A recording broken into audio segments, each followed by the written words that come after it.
Et ce matin, je vous emmène en 1971. On reste un 26 février, mais il y a 52 ans tout juste, on apprenait le décès de Fernandel à l'âge de 67 ans. Alors, beaucoup de ses films sont devenus des classiques comme Le Spoons, L'Auberge Rouge, Ali Baba les 40 voleurs, ou même La cuisine au beurre d'ailleurs, au même titre que plusieurs de ses personnages, à l'image de Don Camillo que je vous propose pour lui rendre hommage, de revoir dans une publicité qui nous donneront peut-être envie de faire des pâtes à midi.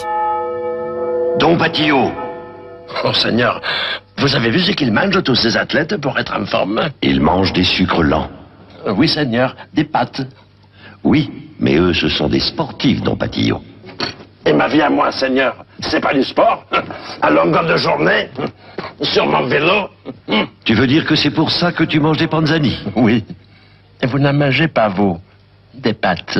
Des pâtes, oui mais des panzani. Merci Don Patillot, manger des pâtes, c'est vrai que c'est bon pour la santé et pour les sportifs et c'est une belle transition alors que Paris s'apprête à accueillir le monde sportif en 2024. Eh bien la ville de Menton, elle aussi, se met à l'heure Olympie avec cette 90e édition de la Fête du Citron qui aura pour thème les JO de l'Antiquité à nos jours dans les jardins Biovès et puis bien sûr sur les chars des Corsos. La Fête du Citron qui vous invite à feuilleter l'histoire du sport et des Jeux Olympiques aux Jeux modernes avec un invité de marque toujours, notre fameux John Lemon qui a d'ailleurs déjà commencé son entraînement, le sport intense pour vous donner rendez-vous l'année prochaine.